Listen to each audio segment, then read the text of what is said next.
This one might get me canceled, but I feel like I have to speak on this. Yesterday, I saw an interview with two African American women, and I say African American because it is relatable to the story. And they were speaking on interracial couples. I believe their exact words were, Black women with white men are tired. They're tired of dealing with their own race, is the way she explained that. Decided they wanted to date white men. Then she says, Black men who date white women are weak. This right here is what fired me up. A little backstory. I'm married to an African American man. Especially coming from a black woman saying that black men are weak for dating a white woman. Black men are not weak for dating white. Listen, bro, this was already problematic the minute that she said that she had to basically preface the conversation with the idea that she would get canceled or she could get canceled for saying this. Meaning that people are so quick to get offended and censorship is crazy. You know what I'm saying? People being so mad at somebody else having a difference of opinion on what it is that they say, yet they put their opinion out there to be criticized for the general public and to monetize it. You can't have it both ways. That's problematic in itself.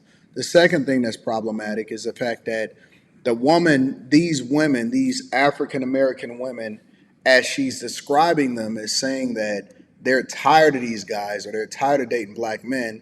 So basically, it's a bash black men party, right? Because what they are saying is that they tired of dating them, but then at the same time, those same guys that choose to go and rock out with snow bunnies are weak. So is it that you're the problem, or is it that you have a problem with them not being the problem? And I don't understand why it's always even a race thing. This whole racial component to life is problematic in itself. It's an invitation to hate other people that you don't necessarily agree with just because they may be getting different results than you or you're not getting the results that you want.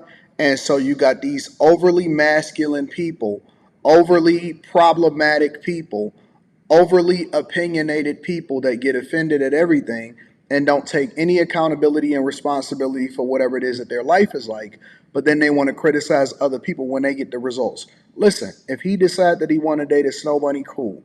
If you want to date a snow hare, cool. I don't have a problem with anybody deciding that they want to rock out with anybody as long as they A, not breaking the law, B, not pushing a lifestyle on other people, and C, I think that we need to allow for people the grace to say what they want because having other people's experiences inserted into the conversation makes it great. I love hearing what other people have to say. I love to see what other people's experiences are. That is the color to life. That gives me insight on how I can maybe take some of the things that other people say and utilize it effectively for maybe my own life, right? The racial component, I'm not sure that that plays a role. I mean, for me, you know what I'm saying? I've been rocking out with a black woman for my entire adult life, right? Black child, all of that. I have a preference for black women, but not the masculine kind, the cool kind, the ones that you can actually get along with and that you can have conversations and they're not trying to, you know what I'm saying, do you dirty. Now, remember, I think that all women, especially Western women, have the same mindset. I don't discriminate. I see white women on these applications saying some of the most egregious things. And more importantly, I see white men complaining about white women saying some of the most egregious things about them and doing some of the craziest stuff to them. Some of the people that's getting washed the most in child support court are white men as a result of their white women deciding that they no longer want to subject themselves to marriage. When I see the breaking up of the household, I think that a lot of times they market black women in order to continue to capitalize off of the fact that they can make themselves a minority by saying that they're a woman, and then they want diversity, equity, and inclusion, including adding brown people into it. So the ones that benefit from it the most is not even the people that they're using as the poster child to be able to get the benefits. And that's why we needed to go back to a merit-based society. But when it comes to relationships, people that are mad at people that they don't even know for being in a relationship with somebody based off of the color of their skin, which is not even something that they can control, And considering that everybody, and you'll be surprised, man, everybody got problems, everybody going through stuff. There is no demographic, there is no color to poverty, there is no color to suffering, there's no color to child support court, none of that stuff. It's indiscriminate. And people rock out with the people that appreciate them, not the people that tolerate them. So when I see people complaining about the fact that, oh man, black men are talking to this, or white men, or white, I don't even see white black men getting mad at black women for talking to white men. It's like, yo, do whatever it is that you want to do. Nobody gets mad at them for doing anything, but for whatever reason, the man hating movement, and it's not even just to black men in particular, but the man hating movement is alive and well. But we bring in masculinity back. We're not continuing to rock with that. Let's continue to hear what she got to say.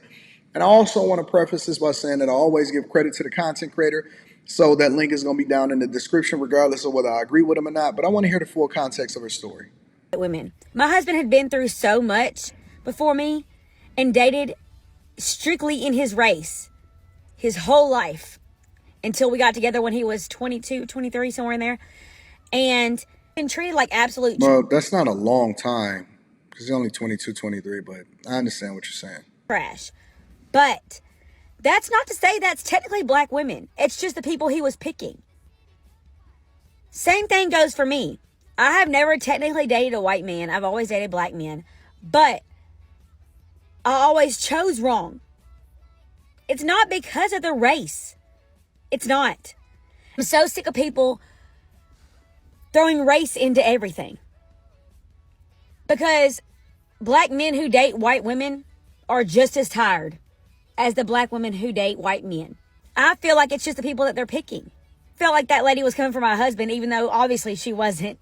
But he deserved to be treated the way I was treating him, and vice versa. Just like he had been dating in his race his whole life until he met me. It's not because I was white. I had been dating black men my whole life, and he is a black man. I didn't switch the race. It's not about race. Shit. I have a whole bunch on this topic, and I've chosen to stay silent for the most part. But at the same time, like I said, I feel like she was coming for my husband. Yeah, I think that it's a lot of people that's just tired of the whole racism conversation. Oh, you weak if you talk to this particular type of person. And to be honest with you, white women, I don't even know why y'all offended, because they say the same thing about black women that get with black men that they don't necessarily care about, right? If they don't like a black man, or if they don't like me, they go after my chick too. So they actually treat black women that are in relationships and married in a lot of instances worse, I believe, than they treat white women that are in relationships with black men. Um, it could be because I'm a content creator. It could be because I have a lot of visibility. But I see a lot of times black women being called pick me's that get picked by men that they don't necessarily care for. That I think that they would jump head over heels for if that guy had picked them in particular, and they would play the role too.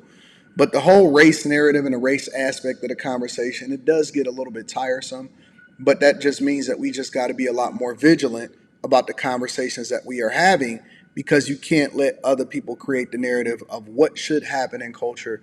You are the person that should stand up, and it's not enough of us that think differently from these people that are saying the things that we need to say to make sure that we balance out the conversation. But let me know what y'all think inside of the comments. Make sure y'all tap into the Patreon. Link is in the description. Teach Henley, 40% off your first order, 20% off for life. I love y'all. I appreciate you. I can't wait to see what y'all say in the comments.